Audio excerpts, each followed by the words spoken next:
Hello, this is Kathy Beatty with Divorce Support Anonymous and coming to you today to bring you more information to help you all cope in this difficult environment with the pandemic and then, of course, the trauma of going through divorce.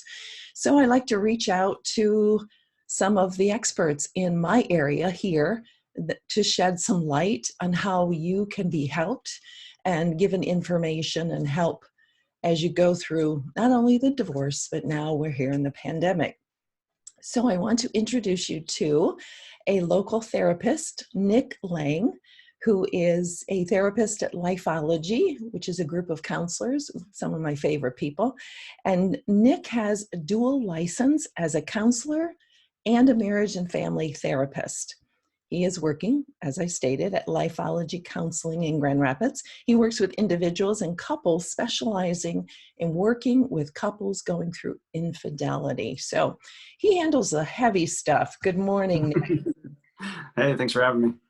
Yeah, I'm really looking forward to this conversation.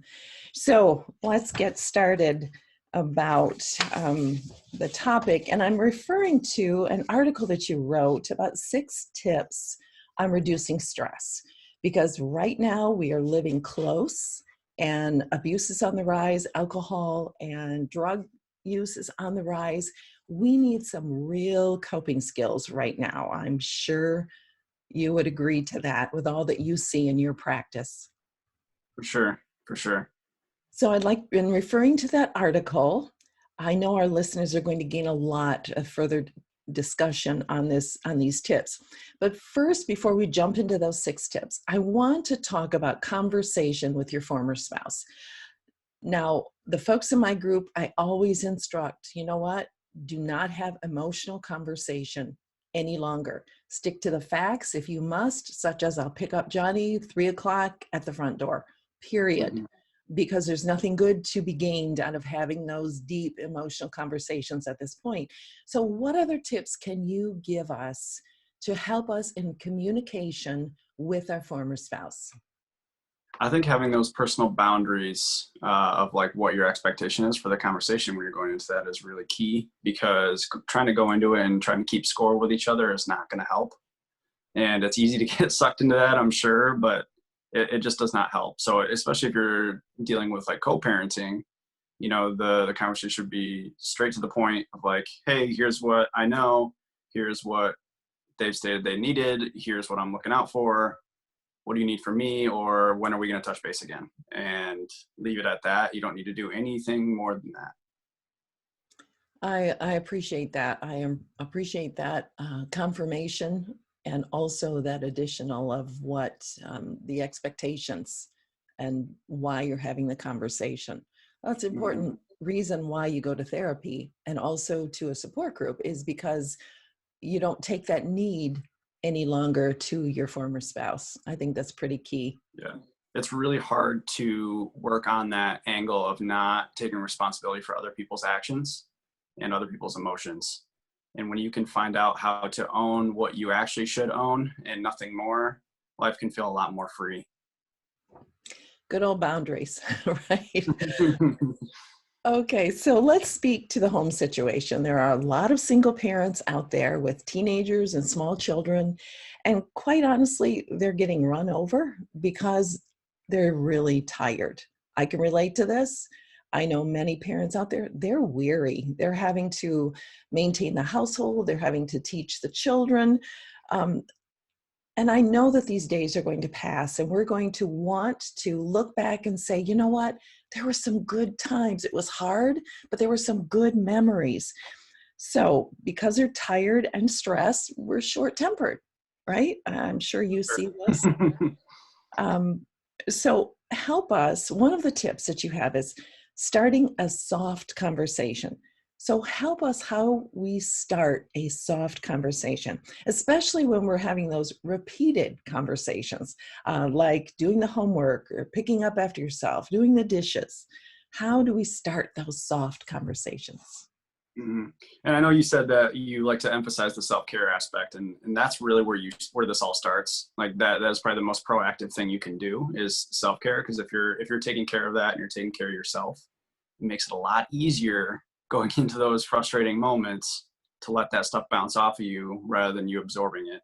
So first, if you're doing self-care and you're getting the exercise, you're getting the sleep, you're getting the water, square meals, if you're doing all those things, you're more likely to have a better conversation. But starting in with a connection with a kid versus coming right in with a correction is really huge. So when you come in like, hey, how are you doing with your day, versus you didn't do the dishes, that there's a big difference there, and the kid is going to appreciate that. And they might not know that at the time, but they do appreciate that. And it's really important that you come in soft, because if you come in at 60, the other person can choose to meet you or go above you, but very few people choose to go lower. So where you start it is usually how you end it. I love that. Connection instead of correction. That's Yes. something that can stick in our minds, right? For sure. It's a very easy phrase to remember. But, a lot of times I see parents too that come in with, they already know the answer to what their question is, but they ask the kid the question anyway. So it's kind of like a gotcha. Those don't help. Those do not help. Please don't do that. Yeah, especially I would think with teenagers, they don't help. Yep. Just being straightforward. Like, I know this is what the deal is, and how are we going to work it out? Great. And I love the team approach. How are we going to work it out? Exactly. Love that. So you talk about self-care, and the people that I work with are not really good at that. They know the terminology. Okay, get your air, eat right. But how do we make it real? How do we truly have compassion on ourselves as we go through this time? Yeah, I can only imagine all of the emotions that somebody goes through after a divorce, and maybe even still going through the process, because there's grief, and then there's frustration, there's anger, and then there's anxiety about the future at the same time. And you mix all that in, and that can really paralyze a person. But, it never hurts to learn something new, to travel, to remember what you used to do before you were married, think about what you enjoyed as a kid, pulling up something, drawing can be fun if you haven't done that in a while. There are a lot of things out there that you can try, but the important thing is that you just try something. I love that. The importance of routine you talk about. How does that keep us sane? Well, when you are not in a routine, you feel like you are forgetting a million things. And when you are in a routine, it helps you feel like you're being proactive versus being reactive. And that is such a huge part of just living life and being a parent, especially, of being proactive than reactive. You are more calculated. You are likely to be starting conversations in a softer way, being more supportive. Write things down. Please write things down. 5 things in your head feels like 20. And it's easy to get up in your head thinking you forgot something, and then you ended up taking out in a conversation with somebody else, and it just snowballs. I love that thought of writing them down, and how we can easily get overwhelmed right now, correct? In all that we're going through. So let me speak, and that's not in here, but since we're on this topic, let's talk about overwhelm. How do we walk ourselves? And I know many of you have to talk yourselves through the day. I did it when I was in the initial stages of divorce. I would talk myself through the day. So overwhelm is so common right now. How do we help ourselves through the overwhelm, Nick? Anytime I'm overwhelmed, I make a list. That's always where I start, because it gives you something real tangible right in front of you. Be like, I can check that off the list if I do this right now. This will take me about 5 minutes. And then before you know it, you are checking multiple things off the list. And you start to feel that overwhelming sense kind of shed off of you, but you have to start somewhere. And overwhelming paralyzes you. So the best way to unparalyze yourself is to just get a wrap on what is actually on your plate, and prioritizing what you actually need to have done in that day. Too many people go around, especially parents, with this list of 50 things that they have this expectation they're going to get it done every single day. And that is not realistic.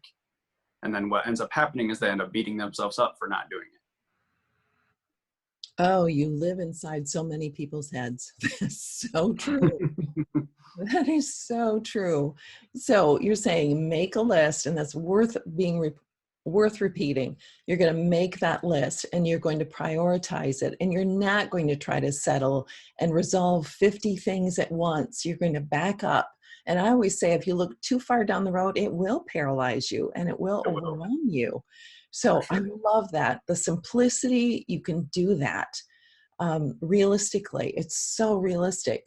And some people just say, oh, I don't need to make a list. No, you do need to make a list. Try it out, see how it goes.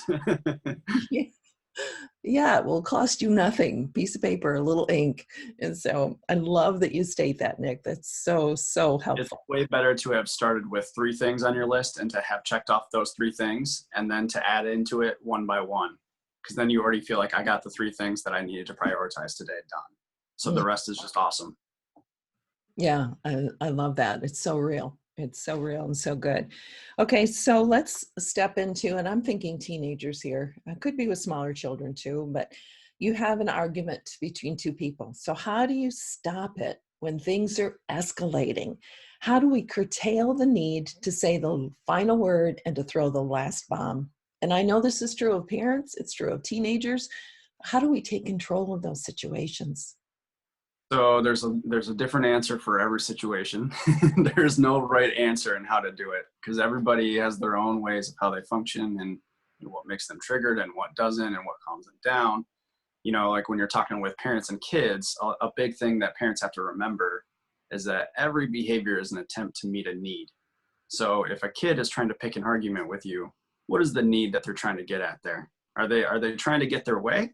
Because if they are, engaging in the argument gives them that.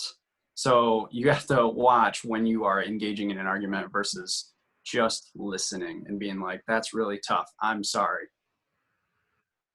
Boy, that's huge, isn't it? If we could just listen and repeat back to what we hear the child saying, whether it's the teen or the small child, they're afraid and they're going through their own traumas right now.